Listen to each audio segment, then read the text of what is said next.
Linzwi Aliambai. I am so excited today. We are having a special first ever episode Kachelni's kwa Keleke kwa Mungu Assembly of God, Pentecost Assembly of God. You know more maskriti sa Mungu Patungi just behind Jehovah's Witness. I told you that we would visit and we are here. Zilba shimbezi ba Mungu Assembly of God. Why do we have so many doctrines despite having one God?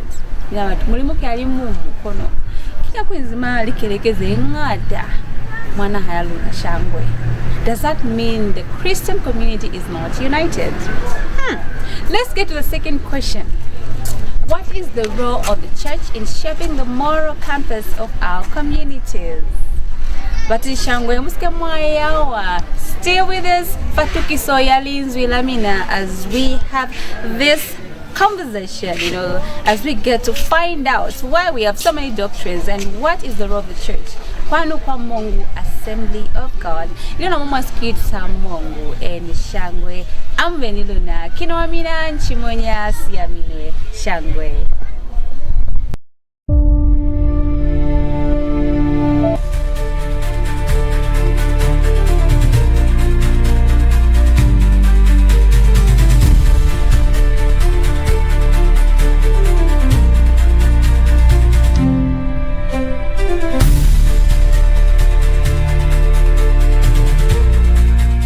My name is Soko Steven. I'm a member of Mungu Assemblies of God. So what is the role of the church in shaping the moral compass of the society? One of the things that the church does is it still values in individuals, starting from the members itself. So if the society is not given values of what to follow, it becomes deviant. They just do things in their own accord. They don't follow what is being taught. Just do things of their own understanding. So now the church is there so that it brings values, it instills values in the society. One of the values is love, respect, respect of the elderly, respect of everyone around us. And this is what the church preaches. Let's love each other, love one another. If you love someone, you cannot steal from them. If you love one another, you cannot fight each other. If you love your neighbor, you cannot insult your neighbor. And so the broader picture is that the church teaches love to the society. And if I love my neighbor, I will not do anything that will harm my neighbor. And this is what the value that is being taught to the society.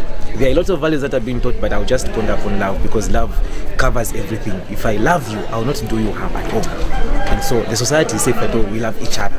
My name is Tatiana, and I'm here to speak about the roles of a church, a community, our families, and so forth. So to start with our families, we need to start with our children, because this generation is becoming something else. And as Christians, or rather as people who come from Christian homes, we need to educate our young ones and our children how to spread love, how to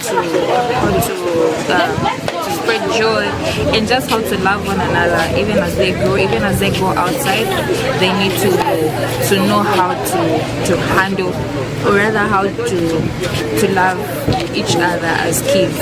Then also the role of a church in a community also comes about by bringing peace in terms of trouble and in terms of confusion. As a church, we are the ones who are believed to be people who bring peace and joy amongst ourselves. The role of the church in shaping the moral compass of society is making known the importance of worship to society, making known the importance of giving, making known the importance of being kind. Because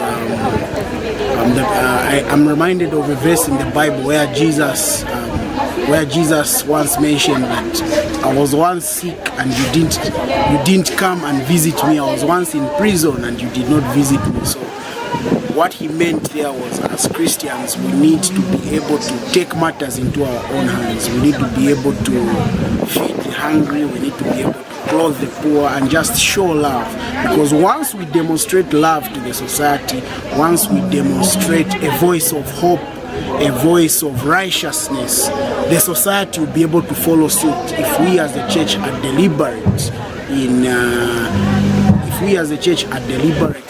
demonstrating these godly morals.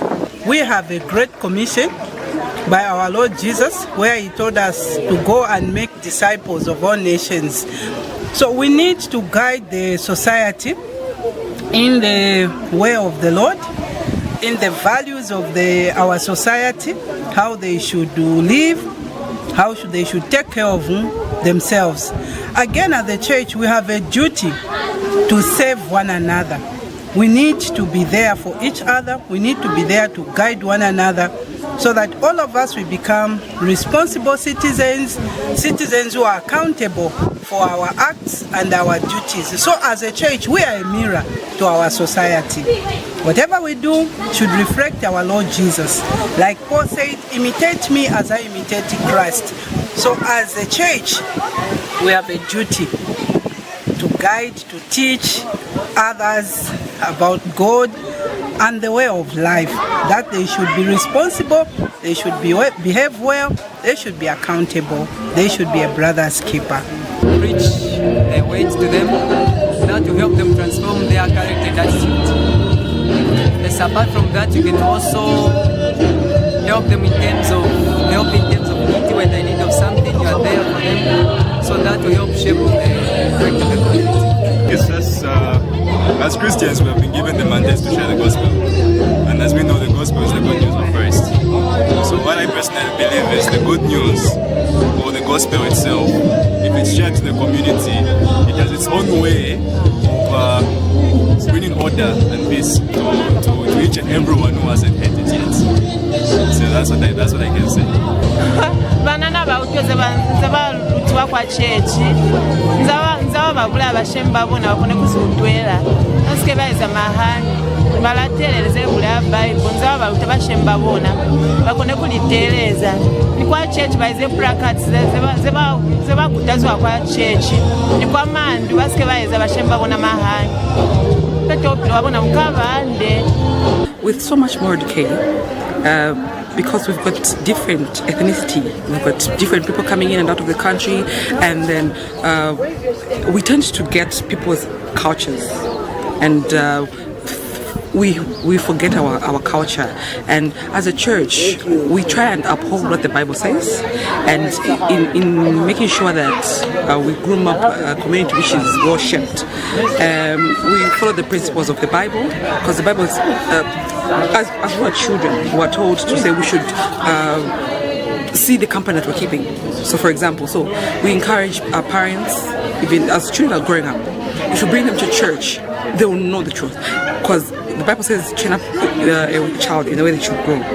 So it's mostly it all starts from our homes, okay? Our homes, and the church just comes up. Maybe if you have not been going to church all the while, it will take time for you to synchronize and be a better citizen out there. But then again, we find that the church really grooms people who are responsible, who know things, who knows right from wrong, and the church is like a clinic for everybody. When you go to the clinic, you're hoping to feel better or to get home. You're sick, you receive medicine. So the teachings, all the things that we receive from church are basically to equip us to be better for our community. Church basically has got a duty, or rather a role, to ensure that we maintain the moral compass of the nation and the people. So it acts as a compass and a guide to the nation. All right. And how does it do that? It does that by ensuring that we maintain our culture, and also ensuring that we sustain the biblical principles that have been given unto us, in the sense that with the development, the things that with development that is coming, the social media and the like, there's temptation that we might shift away from the moral direction that we need to do. So the church comes in the aspect that it provides a light and a shine and a guide to maintain that. Church, first we would say they say charity begins at home. Sometimes it all starts at home. Whenever we see our children misbehaving, and then we are just laughing and then ignoring the fact that they are misbehaving. So whenever the child is growing, we need to cancel that child, because you cannot cancel the child when she's above 10. When she's above 10, it's difficult for the parents to cancel that child or to stop that child. Normally, when the child is misbehaving, you just have to start canceling that child and then being a responsible parent. And then what is going on in our nation or in our province here in Western, we've discovered that there's early pregnancies, beer drinking. So as a church, we need to be teaching our children about God at home, because church begins at home. We need to teach them the importance of God, the importance of knowing Jesus, and why beer is bad, and why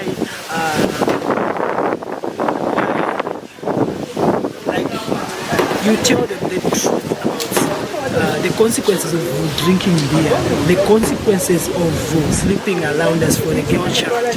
We need to tell them the truth. Long are days where we say, go to your auntie and say, let your auntie come and talk to you, or let grandma come and talk to you. No one will tell your child.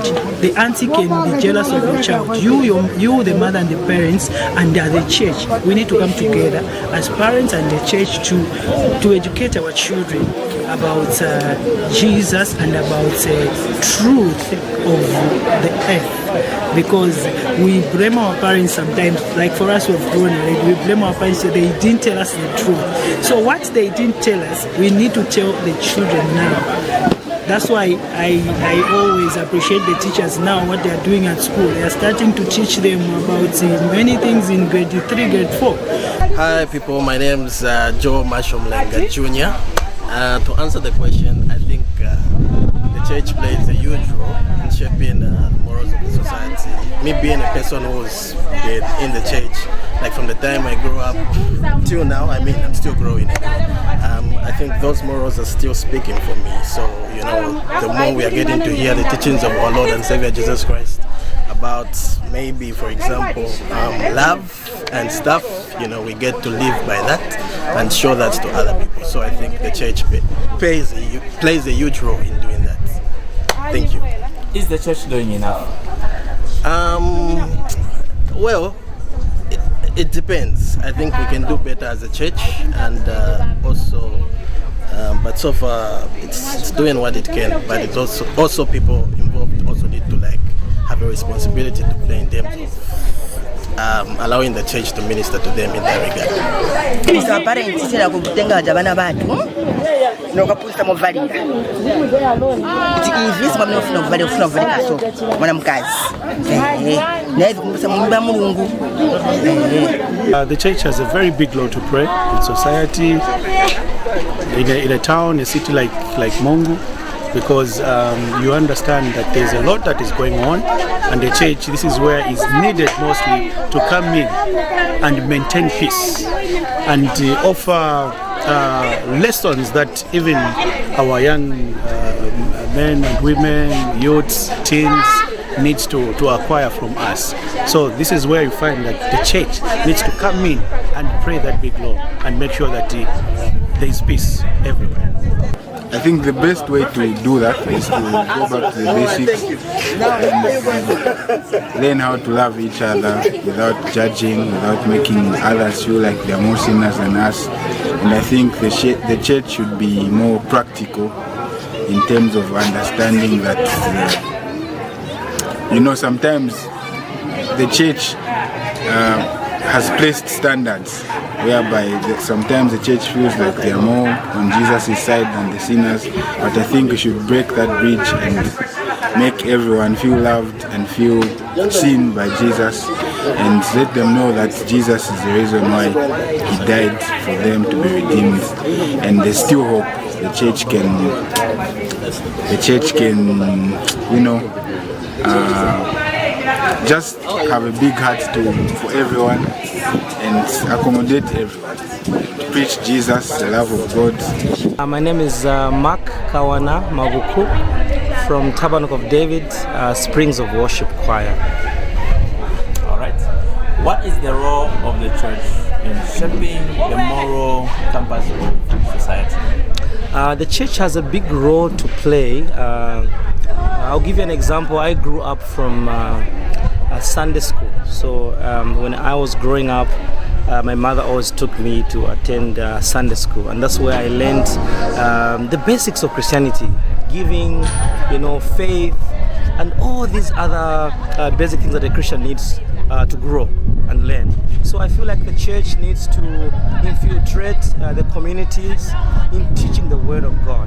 How do we teach the Word of God? In social gatherings, we reach out. We go to the communities and reach out, preach the gospel of God, tell mothers and parents the importance of training your child. So I feel like the church does play a very big role in shaping the moral code of society.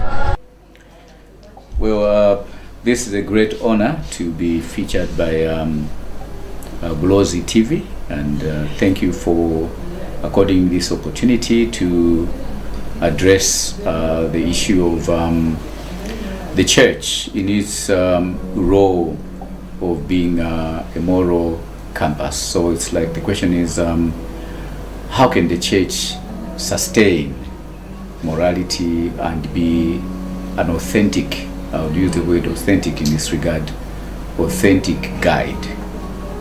My selection of the word authentic is because we have seen in media whereby the church in some cases has not lived up to the standard, sometimes coming from even those who are in my club, the preachers of the gospel.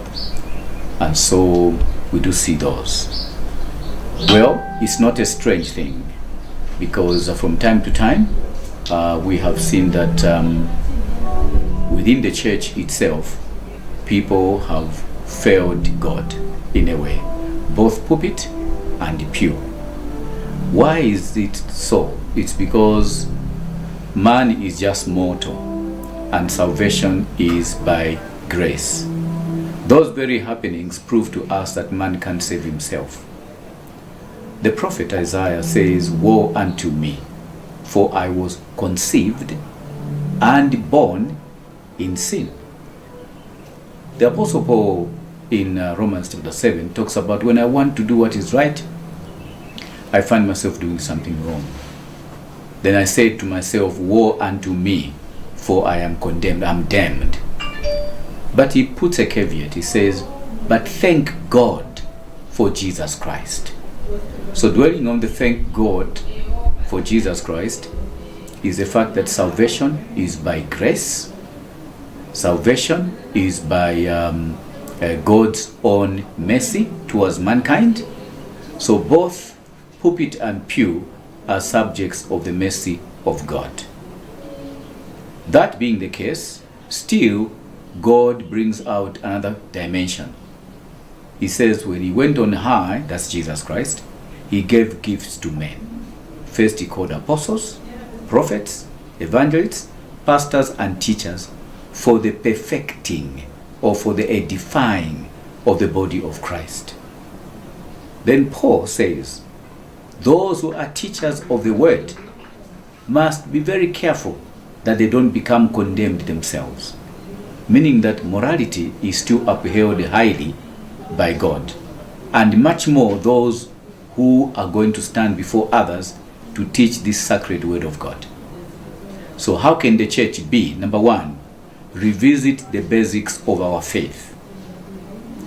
Revisit the basics of our faith. What are those basics of our faith? We are all born in sin, but Jesus is the answer. And when we come to Jesus Christ, he does not just give us salvation by way of forgiving us, but his Spirit empowers us to walk a new way. And so in 2 Corinthians chapter 5, Paul exemplifies that by saying, if any man is in Christ Jesus, he is a new creation. The old has passed and everything has become new. So in that newness of life, believers must walk. And one of the signs of believers, Jesus said, if you love one another, the world will know that actually I sent you. Then number two, Paul's words to Titus, he says, for the grace of God has appeared unto men, all men, commending them to shun unrighteousness and follow righteousness. So yes, if we follow righteousness according to the admonition of Scripture, if we also realize that in Christ we are a new creation, we shall be a good example and a good guide. Jesus says, you are the light of the world. No one lights the light and puts it under a bushel or under a table, but he puts it on the table so that everyone can be able to see. So I will call to the church to say, let us preach what we are going to live and live what we preach. If we are going to be preaching one thing and living something else, no one is going to believe us. We would have lost our integrity. So it is important for all of us, including myself who is speaking to you, to walk worthy. Perhaps, as Paul says, he talks to Timothy. He says, look at me, Timothy. Imitate me. He tells even other hearers, he says, imitate me as I imitate Christ. He says, I put my body under discipline so that I don't become a laughing stock at the end of the day myself. So that is how we can maintain morality. So that when people see you, I remember there was a time whereby people would be at a workplace and then they'll find someone, they'll simply say, you must be born again. Then you ask, why? He says, no, that's the way you behave. Meaning that it can manifest itself. When you keep that integrity, the world will know that we belong. So it's something that we need to work towards. It's not by man, it's by the grace of God. But when you commit yourself to something, everything is possible. So yes, the church must remain a moral guide. And also, the other third part is that the church must be in the lead to divide, to unite where there are divisions. And that's why the church must be very careful, much more in this year. I know you didn't ask me about that, but I can add that because you have talked about the church being a guide. Much more this year that we're going for elections. It's very easy for the church to take lines. We shouldn't. The church must give a picture to the nation that the gospel of Jesus Christ is a gospel of unity.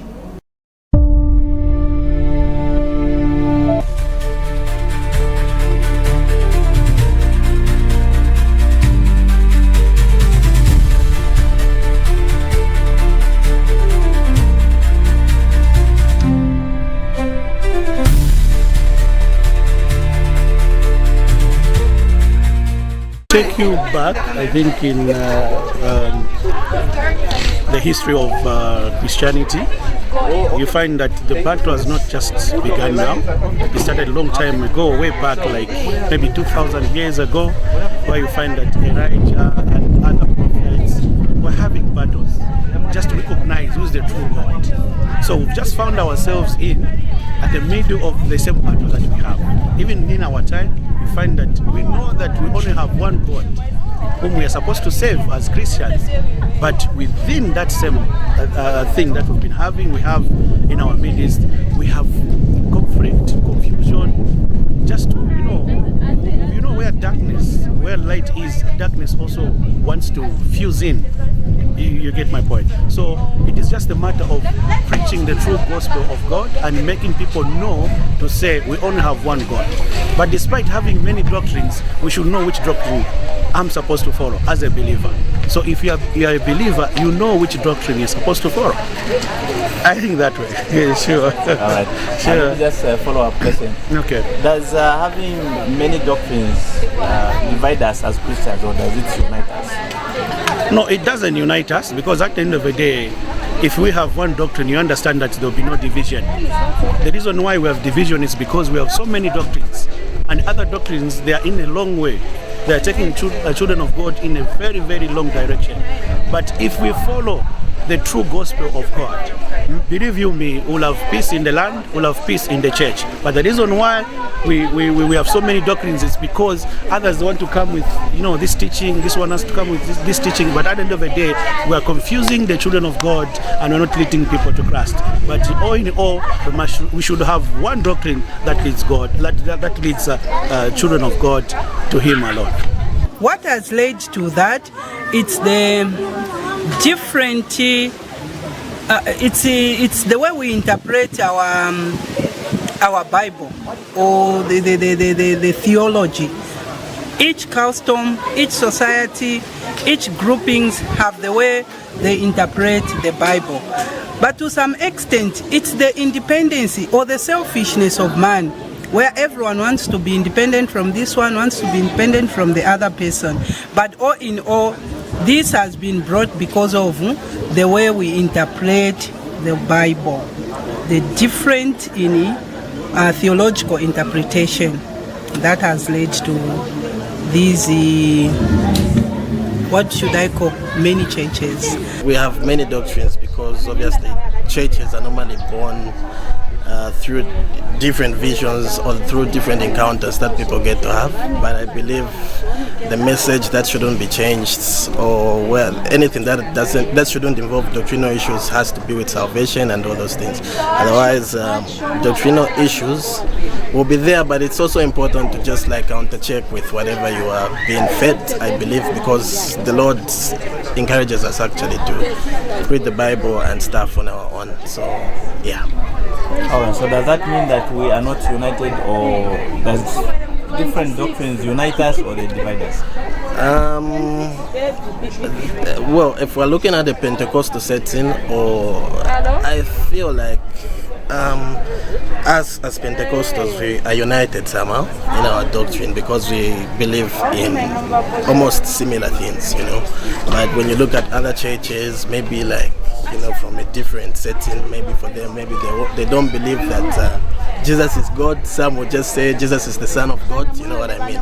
So in that regard, even us, we are forced to distance ourselves because for us, we believe that Jesus is God. So that's where the difference comes in. We've got so much churches in Zambia. The problem that we're facing as Christians and as a church is that our leaders, they are not united. Let me just say the truth. Our leaders are not united as Christians and as a church, because some they always, you find that the Catholics, me I was born in a Catholic family, raised in a Catholic family. You find that the Catholics, they are blaming the Pentecost, they are blaming the Jehovah's Witness. So we need, as a Christian nation, we need to come together as Pentecost, Catholics, Jehovah's Witness, SDAs. We just need to come together as a nation and as a church, because if we start pointing fingers on others to say, no, we're Pente, you are bad, SDA, you are so bad, our Catholic, you are like that, then you're not solving anything for our nation. Our leaders, fathers, priests, pastors, bishops, they need to come together as a nation and as a church board. They need to come together so that they should teach us the truth of Jesus Christ, not fighting each other. There's so many doctrines in Zambia, despite having one God. Does that mean the Christian community is not united? Hey, tricky question right there. I feel doctrines, it's like the story, there's this Hindu story of the 6 blind men and an elephant, where the other blind man was holding the trunk of the elephant, the other blind man was holding the tail of the elephant, and the texture of the tail and the texture of the trunk are 2 different things. So meaning his interpretation of how the elephant is, or each interpretation of each blind man is different. Okay, the blind man that held the trunk will say, oh, an elephant is like a moving wave, it's like a moving trunk. The one that holds the tail says, it's, of course it moves, but it's hairy. So those are 2 different perspectives. So I believe the reason we have so many doctrines is because people choose to capitalize on one concept. There are different interpretations. It's like they'll capitalize on one concept, they'll capitalize on one interpretation, and they'll run with it. So I feel that's why the difference in the doctrine comes in. I don't know if I've answered that question. Are we united though? I can say at some point there is a point where we unite, and there is a point, because we believe, of course, where where the unity comes in is that we all believe that there is one God. We all believe that there is a power beyond the human nature. Of course, that is where the unity comes in. We acknowledge that there is a power that is above us. The people who came in first into Christianity and the different beliefs and also the different understanding of the Bible, because what looks like A or what looks like B to you might look like a D to me. Okay, it's basically interpretation. So that we're not reunited. We are all called Christians, but then again, it's just a matter of understanding. We understand things differently, hence having different vision, not really visions, different way of thinkings. We can have one scripture, but interpretation is different because understanding is different. Because we find that maybe if you are a Pentecostal like us, we ask for fire. But if you go to a Jehovah's Witness, it's all called Christianity at the end of the day. But then again, their way of looking at things is different based on who started the foundation. Everything comes to foundation. So if somebody who started the church thinks in a particular way, everyone who's going to come up will be thinking in that way. It's basically just foundation and understanding things in different ways. But at the end of the day, we love Christ and we follow God. I may say the Christian community, yes, as for now, they are not very united. That's why I've seen so many, like I can say, divisions. Everyone wants to come up with their doctrines, their beliefs. So as a Christian, we need to unite to come up, to make up something that can unite the Christianity family. Yeah, that's why I've seen many false prophecies. They are there. Some of them, all they want is just finances to be boosted, their life finances. Because what they want, once they have members, meaning they have found what they need, which is financial support.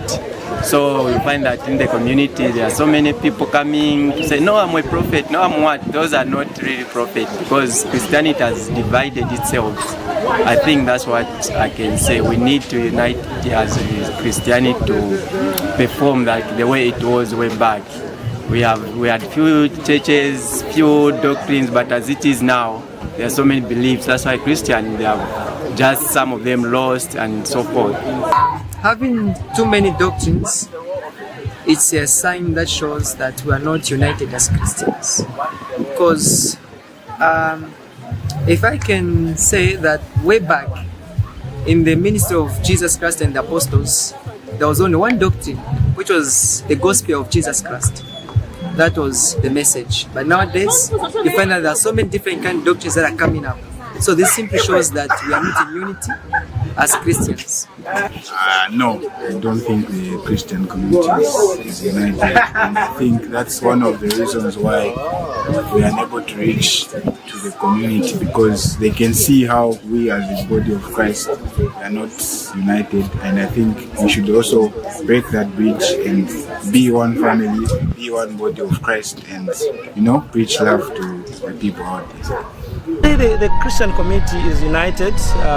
Doctrines, really, there are so many faces to why there are different doctrines. Number one, I would say traditional backgrounds. People come, others inherit, for example, their faith from their grandparents without having a personal conviction of who Jesus Christ is. Others is because of maybe what their leaders teach about, different doctrines. So all these in turn shape different doctrines. And others are breakaways. Maybe they break out from a church because they did not get along with the senior pastor and they form their own church. We have so many examples when you read about the history of churches. Like for example, when you read the Catholic history of churches, you can see that there were also some breakaways along the way. Sorry to mention the name of the church, but yeah, that's an example of how different doctrines come about. But there still remains the truth that there's only one God, Jesus Christ, the King of Kings and the Lord of Lords, who died and rose again to save humanity. Why are there so many doctrines in the Church of Jesus Christ? To our viewers, I want to state that actually, if you look at the history of the church, the churches made in Asia, churches made in America, who are not there before. Okay, in Asia, the gospel starts. Jesus Christ is out there in the Middle East, rather. Jesus Christ is in the Middle East, and then he comes to Egypt as a child, back to the Middle East. Then he dies and rises, goes to the Father. And then he leaves the message in the hands of 12 disciples. Then other disciples, during the dispersion, when they were running out from persecution, they go even to Europe, where even Paul, on his journey to Italy to face Caesar in Rome, that was Europe. But when he was going there, there was already a church established by nobody knows who planted it. But most likely it is those people who were running away from persecution. That's how he wrote a very long theological treatise, because he was writing to people whom he never saw before. So he wanted them to be sure that actually they understand the doctrine. That's how come the book of Romans is full of doctrine. And it's a church which was composed of Gentiles as well as Jews. So they were struggling with the nature of unity in the church. So he was trying to write to them to put the Gentiles at a place where they belong, and to put also the Jews at a place where they belong. That's why he talks about, oh, Israel shall be saved. The God has allowed this time Israel to be blocked in terms of their eyes, not to see Christ as a savior, so that the number of Gentiles can enter. He was balancing, writing to a church of Gentiles and Jews who are fighting for the place as to who is preferred by God now. So now the gospel goes to Europe, and it passed through, we can say in Asia, Jesus was the focus. He was the focal point. When the church in the Middle East, rather, he was the focal point. When it went to Europe, after some time, it was institutionalized. That's how come you find there is a Roman Catholic Church out of Italy, and you have the Anglican Church out of out of the UK, and that's how come up to now the king still remains the head of the church. Then they came out the Orthodox in the Russian and all those, and others remained in Egypt and Ethiopia. Those are they called the Orthodox churches. They call themselves the original churches because they sprang up from the early believers, as it were. But we saw that one church was there which was resilient. We were all Roman Catholics at the beginning. All of us were Roman Catholic. But quoting a book by one author who wrote a book, Divided We Stand, United We Fall. In that book, he was trying to argue, to say how can the church remain pure in doctrine. So seemingly and unfortunately, he seemed to have favored division. And in his argument, he says that when we were united, the church backslid.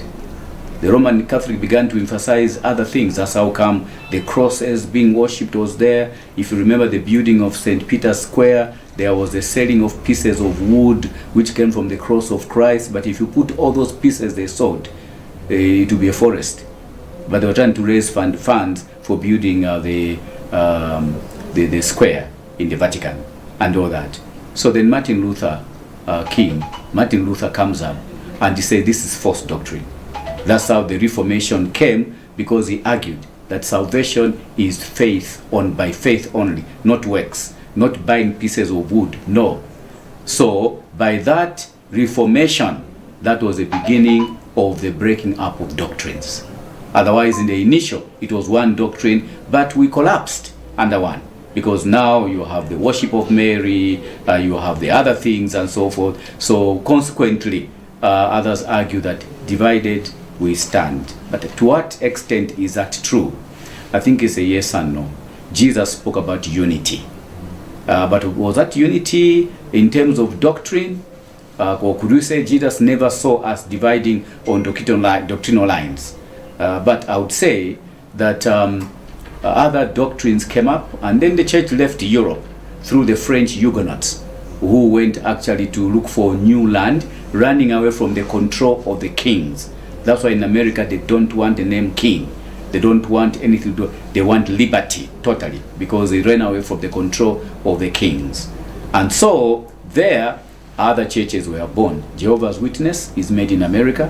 Seventh-day Adventist is made in America. Mormons is made in America. Unification is Asia. But there are many others. These are made in America churches. but they have their own doctrines. So those doctrines will differ. One will esteem, for example, one day higher than the other. Others say this day is just okay and the like. So can we stop the differences in doctrine? As long as the human race is on earth, and as long as worship continues, people will still see a light that others never saw. But to what extent can we say that light is genuine? We have to go back to the written word of God. So I would urge my listeners to say, before you join a church, there are some signs that will make you know that this may not be right. If there's any elevation of another element, be it script or book, above the Bible, be careful when you join that. Because faith comes by hearing, and hearing the word of God. So where the word of God is not proclaimed, maybe people go there without a Bible and so forth. Be careful. Maybe you put a Bible aside and you elevate a book more than the Bible. Be very careful. This happens with everyone. Others, they guide the entire organization by booklets at the expense of the Bible. So yes, the question is, why are there so many doctrines? It's because one man said, divided we stand, united we fall. Coming from the regret of what became the norm then, but misled all of us, up until the Reformation by Martin Luther. Now Martin Luther, let's credit him for something.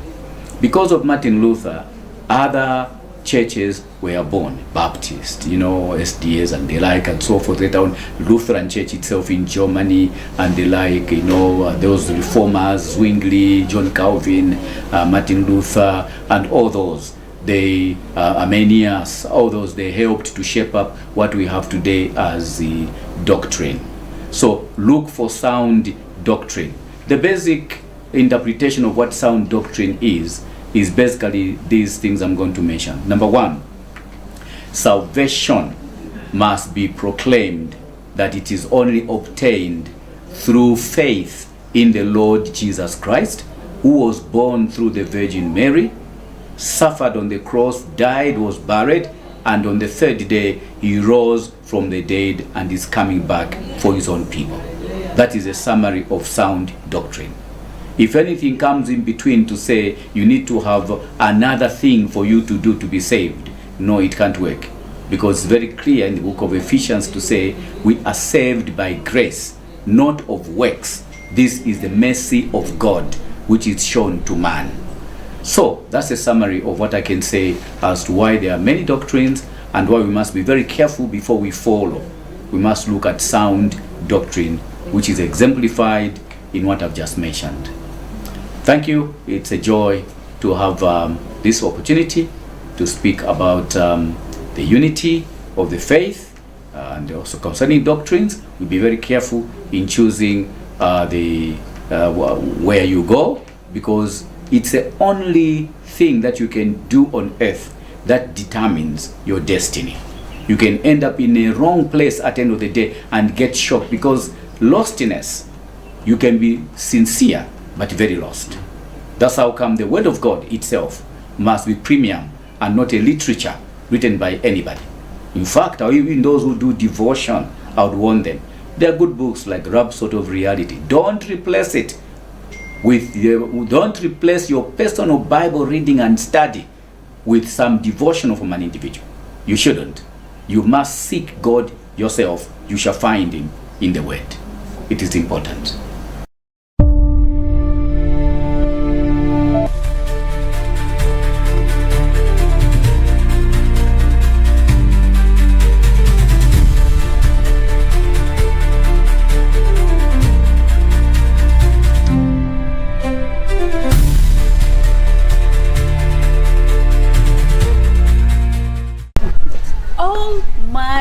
Goodness, Mina Seba Mwikozi, because I've had such a great time.